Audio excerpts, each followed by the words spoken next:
Hey, do you know that one movie that came out like a month ago? The Smashing Machine?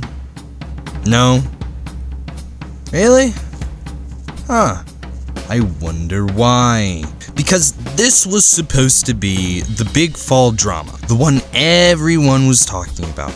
The gritty comeback of the year. A film that on paper had everything going for it. A powerhouse lead performance from Dwayne Johnson, a raw and deeply human story about obsession, pain, and redemption, and direction from Benny Safdie, one part of the most exciting duo of filmmakers working today. It should have been unstoppable, but somewhere between the hype and the headlines, The Smashing Machine got lost and barely made a dent at the box office. The film tells the story of real-life MMA legend Mark Kerr, a man born between his dominance in the cage and his self-destruction outside of it. It's a character study about what happens when the thing that makes you great also tears you apart. It's about fame, addiction, performance, and pain. It's not a sports movie in the traditional sense. It's more of a bruised, intimate portrait of masculinity at its breaking point. The fights are brutal, yes, but the real battle happens when the gloves come off and the camera lingers just long enough to make you squirm in the silence. It's the kind of movie that doesn't pull punches, emotionally or physically. And yet, despite the talent, the story, and the early Oscar buzz, The Smashing Machine completely bombed. Like, disappeared from theaters. Critics were mixed, audiences were indifferent, and the conversation about it fizzled out almost immediately. Which raises the question, how does something this ambitious, this personal, fail so quietly? Was it mismarketed, misunderstood, or maybe, just maybe, it's the kind of film that demands more from you than the average crowd pleaser ever could. So today, let's dig in, because The Smashing Machine might be one of the most fascinating failures of the year. So let's get this out of the way. It's a weird watch. Not in the what's even happening kind of weird, but in that uncanny emotional way where you're not entirely sure why it's getting to you. It's not sad in the traditional sense, there's no big death scene or anything, but even still, I found my eyes getting watery during moments that shouldn't even register that way. There's an undeniable emotional weight simmering beneath the surface, a strange tenderness wrapped up in grit and violence. It's like the film keeps finding beauty in the bruises, as if pain itself has texture worth admiring. Part of what makes The Smashing Machine so affecting is how it never fully explains its emotions. It just lets them happen. Safdie has always had a gift for discomfort, for those moments that linger just a second too long. But here, it feels less about chaos and more about quiet implosion. There's a tension in the stillness, a sense that every calm moment is just a thin layer covering something raw and volatile underneath. You can feel it in Kerr's eyes, in the way the camera holds on him just a little too long after a fight or an argument. The silence says more than any line of dialogue could. From a technical standpoint, it's an absolute marvel. The cinematography is stunning, beautifully lit, shot on 16mm with this grainy intimacy that makes every frame feel alive, almost tactile. You can practically smell the sweat, the blood, the Vaseline under the harsh locker room lights. It's a film that breathes in texture. You feel the spaces, the weight of each environment. And that score, that haunting mix of synth and drums, a jazz motif that drifts in and out of scenes like memory. It's not intrusive, but it shapes the film's rhythm in this hypnotic way. It's the sound of loneliness, of momentum, of a man's body breaking down while his ego keeps fighting. Every cue feels deliberate, not to emphasize emotion, but to echo it, to make you feel what Kerr can't quite articulate. Editing-wise, it flows beautifully. There's a grounded rhythm to the cuts. You're never lost, but you're also never allowed to settle. The film doesn't show time passing. It feels it. The matches are cut together with this brutal clarity, no shaky chaos, just the raw rhythm of violence. But between those moments, the pacing slows to a crawl, daring you to sit in the quiet And it's in those pauses that the emotional reality sinks in.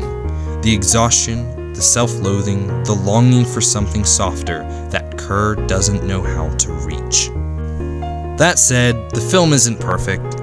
The dialogue occasionally slips into awkward territory, not in a realistic or intentionally clumsy way, but in moments where the lines don't quite match the tone of the scene.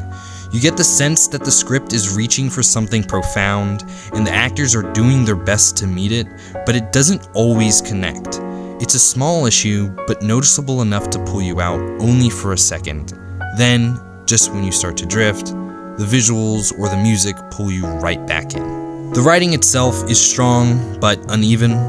In the quieter scenes, the ones meant to peel back Kerr's emotional layers, it sometimes feels like the film is afraid of giving him too much to say. Maybe that's the point, maybe it's restraint, but the result is a slight lack of character development. Kerr is felt but not fully understood throughout the film. It makes for an easier watch than it probably should be, especially considering how heavy the themes are, with addiction, identity, masculinity, fame, pain. The film gestures at them, beautifully even, but doesn't always explore them as deeply as it could. As for The Rock, yeah, this is hands down his best performance, and while that's not exactly a high bar given his usual output, it's still worth celebrating. He's restrained here in a way I didn't think he could be. The physicality is still there, obviously, but he finally lets the vulnerability come through. His delivery is quieter, his presence less performative.